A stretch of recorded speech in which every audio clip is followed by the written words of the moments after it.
Hello friends, welcome back to the channel. इस channel पे फिलहाल हम क्लास 11th की ज्योग्राफी एनसीईआरटी पढ़ रहे हैं। यूनिट 2 हम स्टार्ट कर चुके हैं, जिसमें 2 क्लासेस ऑलरेडी हो चुकी हैं। फर्स्ट क्लास में हमने बात की थी अर्ली और मॉडर्न थ्योरीज की, जो रिलेटेड थी ओरिजिन ऑफ अर्थ और ओरिजिन ऑफ यूनिवर्स से। उसके बाद कल हमने बात की थी स्टार और प्लैनेट फॉर्मेशन की। हमने देखा था जो स्टार की फॉर्मेशन है कुछ 5 to 6 बिलियन ईयर साल पहले हो चुकी थी। और कैसे डिफाइन कर रहे थे हम स्टार को? Denser localise clumps of gases were known as stars. ठीक है। उसके बाद प्लैनेट्स की फॉर्मेशन में 3 डेवलपमेंट स्टेजेस देखी थी हमने। सबसे पहले कोर का डेवलपमेंट, उसके बाद प्लैनेटसिमल्स का development by the process of cohesion. Planetesimals जो थे वो लार्ज नंबर थे, लेकिन उनका साइज स्मॉल था। और उन्हीं प्लैनेटसिमल्स की हेल्प से जब प्लैनेट्स का फॉर्मेशन हो गया, तो उस प्रोसेस के बारे में पढ़ा था थ्रू एक्रीशन। आज हम बात कर रहे हैं इवोल्यूशन ऑफ अर्थ की। Do you know that the planet earth initially was a barren, rocky and hot object with a thin atmosphere of hydrogen and helium? जब अर्थ बन गया था तो उसकी सरफेस बिल्कुल रॉकी थी, बहुत गर्म था, और ऐसा कुछ फर्टिलिटी जैसे बात नहीं थी, कुछ लाइफ तो थी नहीं अर्ली अर्थ पे। और उसका एटमॉस्फेयर भी हाइड्रोजन और हीलियम जैसी गैसेस द्वारा बना था। This is far from the present day picture of earth. लेकिन आज की मदर अर्थ की पिक्चर की बात करें तो पूरी डिफरेंट है ना? Hence, there must have been some events processes which may have caused this change from rocky, barren and hot earth to be a beautiful planet with ample amount of water and conducive atmosphere favoring the existence of life. तो कुछ तो ऐसे processes हुए होंगे जिससे हमें आज की मदर अर्थ की पिक्चर मिलती है, जहाँ पे एम्पल अमाउंट ऑफ वाटर है और एक ऐसा एटमॉस्फेयर है जो कि लाइफ सपोर्ट कर रहा है। आपने अभी तक हमें ऐसे कोई और प्लैनेट की डिस्कवरी नहीं हुई है जहाँ पे लाइफ की एग्जिस्टेंस पॉसिबल है।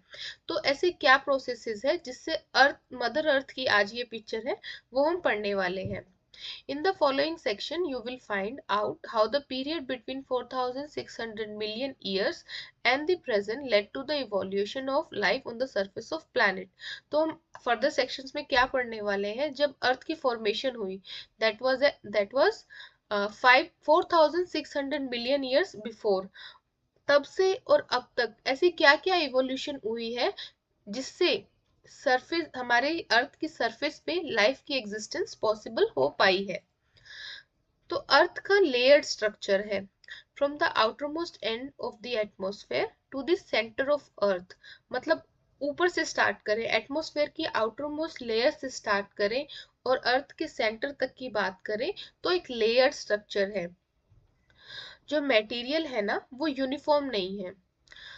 The atmospheric matter has the least density. अब एटमॉस्फेयर में बात करें तो मोस्टली हमारे एयर पार्टिकल्स ही रहते हैं, तो उनकी डेंसिटी तो कम ही है, इसलिए atmospheric matter has the least density. From the surface to deeper depths, the earth has different zones with and each of these contains material with different characteristics. तो जैसे जैसे आप अंदर डीपर डेप्थ्स में जाते जाएंगे, तो जो अर्थ की इंटीरियर है ना, अलग अलग जोन्स में डिवाइडेड है, जिनमें अलग अलग मटेरियल है और उनके कैरेक्टरिस्टिक्स भी अलग अलग है। तो ये बात हो रही है इवोल्यूशन ऑफ अर्थ की, कि कैसे अर्थ इवॉल्व हुई है जब से उसकी एग्जिस्टेंस हुई 4,600 मिलियन ईयर्स, और अब अभी तक कैसे इवोल्यूशन हुई अर्थ की, जिससे लाइफ पॉसिबल हो पाई हमारी मदर अर्थ पर। तो उसके लिए सबसे पहले हम पढ़ रहे हैं इवोल्यूशन ऑफ लिथोस्फेयर।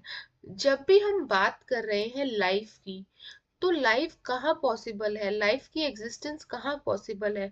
जहाँ पे लिथोस्फेयर, एटमॉस्फेयर और हाइड्रोस्फेयर की इंटरकनेक्टेडनेस है, वहीं पे हमारी लाइफ की एग्जिस्टेंस पॉसिबल है। तो वो जो लिथोस्फेयर वाला कंपोनेंट है, उसकी कैसे इवोल्यूशन हुई? लिथोस्फेयर मैंने आपको बोला था, जब हम लैंड फॉर्म्स की बात कर रहे हैं ना, तो उनके उनकी इवोल्यूशन की और उनसे जो एसोसिएटेड प्रोसेस है, तो लिथोस्फेयर की बात होती है। तो the earth was mostly in volatile state during its primordial stage. तो जब इनिशियल स्टेज में अर्थ थी ना, तो इतनी स्टेबिलिटी नहीं थी, बहुत वॉलेटिलिटी थी। Due to gradual increase in density, the temperature inside has increased. As a result, the material inside started getting separated depending on their densities. तो अलग अलग मटेरियल थे, तो उनकी कैरेक्टरिस्टिक्स अलग है, तो अपनी डेंसिटी के अकॉर्डिंग वो सेटल होने लग गए, एक लेयर बनने लग गई। अब जैसे मान लीजिए पानी है, पानी में अगर आप पत्थर डालेंगे तो वो नीचे बैठ जाएगा। क्यों? क्योंकि उसकी डेंसिटी ज्यादा है। लेकिन वहीं आप पेपर पेपर रखेंगे तो वो फ्लोट करने लगेगा, क्योंकि उसकी डेंसिटी कम है। ठीक है, वैसे मटेरियल्स अपनी अपनी डेंसिटी के अकॉर्डिंग सेटल होते चले गए। This allowed heavier materials like iron to sink towards the center of the earth and the lighter ones to move towards the surface। तो जो भारी मटेरियल थे वो अर्थ के इंटीरियर में सेटल होना शुरू हो गए, और जो लाइटर मटेरियल थे वो सरफेस पे ही रह गए। With the passage of time, it cooled further and solidified and condensed into smaller size। और जैसे जैसे टाइम बढ़ा ना, तो अर्थ का जो सरफेस है वो तो बहुत सारी चीजों के एक्सपोजर में है, मतलब एयर भी है, वाटर भी है। तो जो ये सरफेस पे मटेरियल थे ना, वो ठंडे होने लगे, सॉलिडिफाई हो गए और कंडेंस होके स्मॉलर साइज हो गया उसका। This later led to the development of outer surface in the form of a crust। और यहीं से जो अर्थ की आउटर लेयर है ना, वो मिल गई हमें क्रस्ट। जो लीस्ट डेंस मटेरियल थे सरफेस पे, वो जब सॉलिडिफाई और कंडेंस हो गए तो हमें अर्थ की आउटर लेयर मिल गई, जिसको हम क्रस्ट कहते हैं। During the formation of moon, due to the giant impact, the earth was further heated up. अब क्या हुआ था ना, एक थ्योरी है कि अर्थ की फॉर्मेशन हो गई, उसके बाद जब मून की फॉर्मेशन कैसे हुई, तो थ्योरी के अकॉर्डिंग एक बहुत बड़ा मटेरियल आया और अर्थ से टकरा गया, और अर्थ का कुछ पार्ट अर्थ से डिटैच हो गया और उसके अराउंड रोटेट करने लग गया, जिसको मून कह दिया गया। नेचुरल सैटेलाइट है मून अर्थ की। तो जब ये प्रोसेस हुआ ना, तो अर्थ का टेम्परेचर फिर से बढ़ गया। ठीक है, अर्थ फिर से थोड़ी गर्म हो गई। It is through the process of differentiation that the earth forming material got separated into different layers। अब पहले ठंडी हुई, फिर गर्म हुई, तो ये प्रोसेसेस में क्या हुआ ना, डिफरेंशिएशन हो गई। तो जो अर्थ जिन जिन मटेरियल से बना है उनकी डिफरेंट लेयर्स बन गई। Starting from the surface to the central parts, we have layers like the crust, mantle, outer and inner core। और इन layers को किन नाम से जानते हैं? crust, mantle, outer और inner core। From the crust to the core, the density of material increases। अब जैसे जैसे आप अंदर जाएंगे, crust से core की तरफ जाएंगे, तो जो जो material उन layers में है उनकी density increase होती जाएगी। यहाँ पे लिखा है ना, जैसे materials like iron sink towards the centre of earth, और लाइटर मटेरियल से क्या बन गई? क्रस्ट बन गई। तो वही बोल रही है एनसीईआरटी कि जैसे जैसे आप अंदर के लेयर्स की तरफ जाएंगे, मटेरियल की डेंसिटी बढ़ती हुई दिखेगी। और ये आपका डिटेल में नेक्स्ट चैप्टर है आपका इंटीरियर्स ऑफ अर्थ, उसमें आपको और क्लैरिटी मिलेगी। Next is evolution of atmosphere and hydrosphere. अब लिथोस्फेयर की तो बात हो गई कि लिथोस्फेयर की इवोल्यूशन कैसे हुई। अब हम बात कर रहे हैं एटमॉस्फेयर और हाइड्रोस्फेयर की। The present composition of earth atmosphere is chiefly contributed by nitrogen oxygen. अभी का जो प्रेजेंट डे की बात करें, तो gases like nitrogen and oxygen makes most of the atmosphere. अब देखेंगे तो नाइट्रोजन कुछ 78% और ऑक्सीजन अप्रोक्सीमेटली 21% आपको मिलेगी। ऑल्दो नंबर वेरी करेंगे, लेकिन थोड़े से वेरी करेंगे, लेकिन ये दो चीफ गैसेस हैं। You will be dealing with the composition and structure of Earth's atmosphere in chapter 8। आगे हम ये भी पढ़ने वाले हैं in detail। There are 3 stages in the evolution of the present atmosphere। तो प्रेजेंट अभी जो आपको एटमॉस्फेयर मिलता है, चीफली ये जो दो गैसेस मिलती है, या अभी जो स्ट्रक्चर है एटमॉस्फेयर का, उसके इवोल्यूशन के लिए 3 स्टेजेस लगी है। First stage is marked by the loss of primordial atmosphere. तो जो इनिशियल एटमॉस्फेयर था सबसे पहले तो वो हटा। आपने यहीं पे पढ़ा ना इवोल्यूशन ऑफ अर्थ में कि प्राइमरी कौन सी गैसेस थी पहले, हाइड्रोजन एंड हीलियम। हीलियम अभी कौन सी गैसेस है, नाइट्रोजन एंड ऑक्सीजन। तो सबसे पहले ये गैसेस हटी फर्स्ट स्टेज में। सेकेंड स्टेज में क्या हुआ, the hot interior of the earth contributed to the evolution of atmosphere. उसके बाद अर्थ के अंदर गर्मी ज्यादा है, टेम्परेचर ज्यादा है। आपको बताया ना मैंने, बाहर की जो अर्थ की सरफेस है वो तो बहुत सारे फैक्टर से अफेक्ट हो जाती है, कभी गर्म कभी ठंडी, लेकिन जो अर्थ की इंटीरियर है उसका टेम्परेचर ज्यादा है। तो फॉर एग्जाम्पल उससे क्या होता है, कभी कभी वोल्केनिक एक्टिविटीज हो जाती है, तो अंदर की गैसेस वाटर वेपर बाहर निकलता है, तो वो भी अफेक्ट करता है एटमॉस्फेयर को। तो सेकेंड स्टेज हो गई इवोल्यूशन में, hot interior of the earth. Finally, the composition of atmosphere was modified by the living world through the process of photosynthesis। और सबसे लास्ट में क्या हुआ, जब लाइफ की एग्जिस्टेंस शुरू हो गई तो फोटोसिंथेसिस के द्वारा भी एटमॉस्फेयर की कॉम्पोजिशन में चेंज आया है। अब फोटोसिंथेसिस आपको सिंपल वर्ड्स में बोलूं, जब प्लांट्स अपना खाना खुद बनाते हैं, ग्रीन प्लांट्स, तो उस प्रोसेस को क्या कहा जाता है, फोटोसिंथेसिस। वो उस प्रोसेस के लिए एनवायरनमेंट से या एटमॉस्फेयर से कार्बन डाइऑक्साइड लेते हैं और बदले में ऑक्सीजन रिलीज करते हैं। तो जो अर्ली एटमॉस्फेयर था with hydrogen and helium is suppose to have been stripped off as a result of solar winds. तो ये जो हाइड्रोजन और हीलियम का एटमॉस्फेयर कैसे हटा, बाय सोलर विंड्स। तो सन की तरफ से जो विंड्स आई उससे ये गैसेस हटी। हीलियम लाइट गैसेस है ना, तो उसकी इफेक्ट से गैसेस रिमूव हो गई। This happened not only in case of earth but also in all the other terrestrial planets which were supposed to have lost their primordial atmosphere through the impact of solar winds। और ऐसा सिर्फ अर्थ के साथ नहीं हुआ था, other planets जहां तक सोलर विंड्स की रीच थी आप लगा लीजिए, उनका प्राइमोर्डियल एटमॉस्फेयर जिसमें हाइड्रोजन और हीलियम जैसी गैसेस थी वो रिमूव हो गया। During the cooling of Earth, gases and water vapor were released from the interior solid Earth। तो जब अर्थ ठंडी हो रही थी, अब टाइम के साथ जैसे अर्थ ठंडी हो रही थी, तो अंदर की जो गैसेस और वाटर वेपर थी ना, वो रिलीज होना शुरू हो गई। This started the evolution of present atmosphere. उससे भी प्रेजेंट एटमॉस्फेयर इवॉल्व होना शुरू हो गया। अब जैसे आप देखिए, अब जैसे कोई भारी चीज है, मान लीजिए एक रेफरेंस देती हूँ आपको, जैसे कोई भारी चीज है, आप जोर से जमीन पर मारिए, मतलब सैंड की जमीन है, आप उस पे मारिए तो कैसे सैंड उछलेगी ना ऊपर। वो विजुअल कर पा रहे हैं आप उसका, वो उछलेगी ऊपर। तो ऐसे ही जब अर्थ ठंडी हो रही थी ना, मान लीजिए वो अंदर की जो गैसेस और वाटर वेपर है ना वो रिलीज हो गई। The early atmosphere largely contained water vapor, nitrogen, carbon dioxide, methane, ammonia, and very little of free oxygen।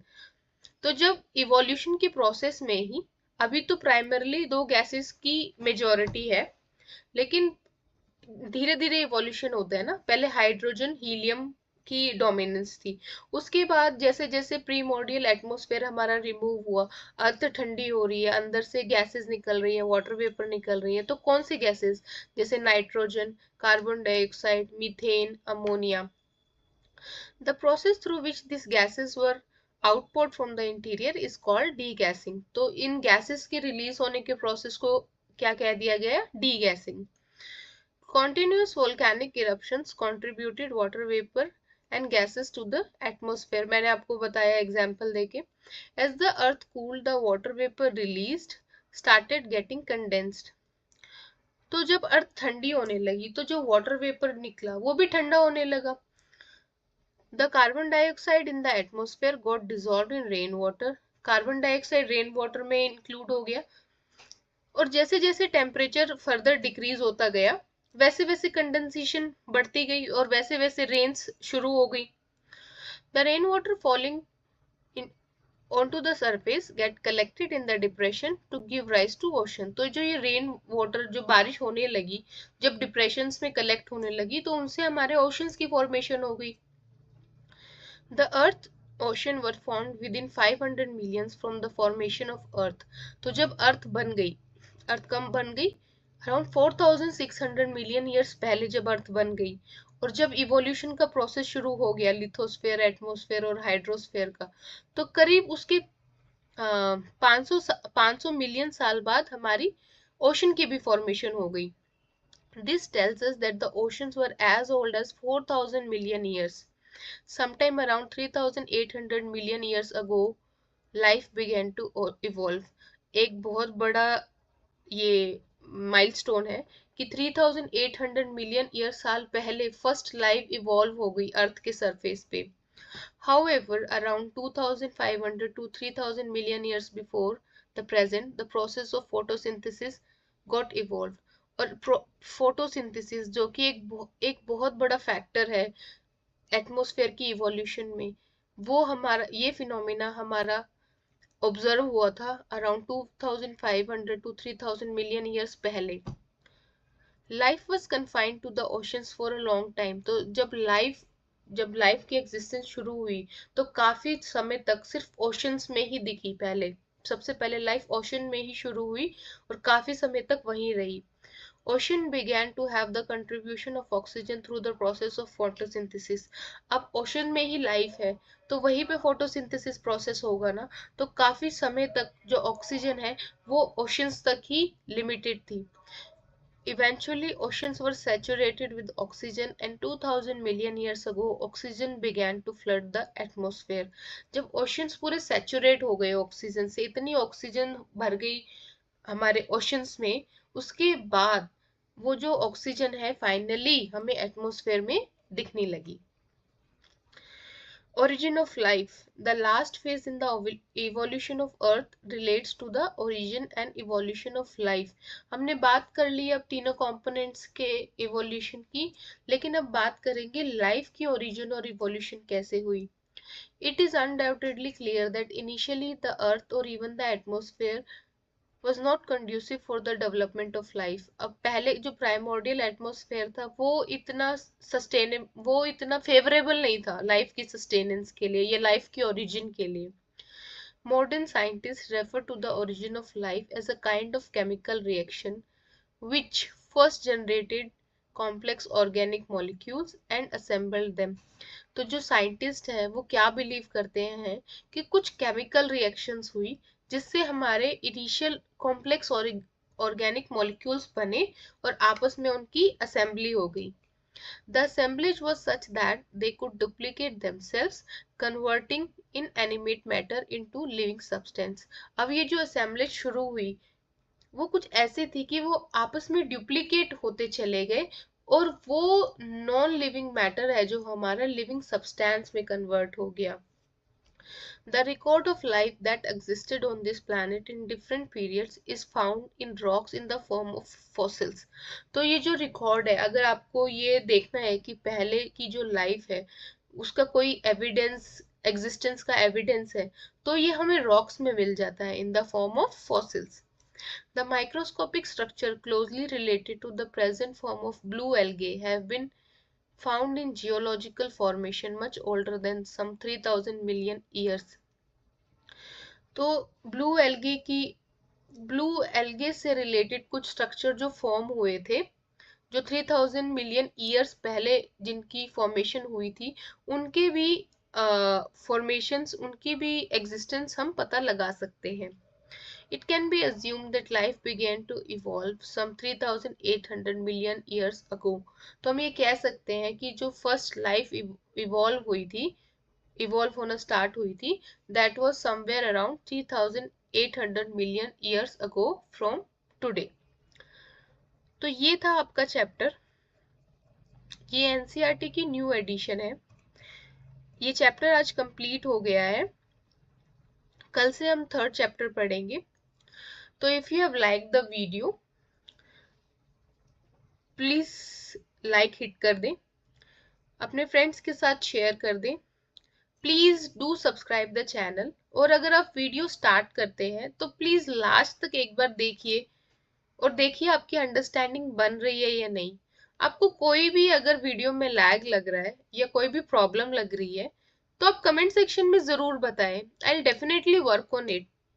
ये एक इनिशिएटिव स्टार्ट किया है मैंने, and I will be very happy if you all will be a part of it. Thank you.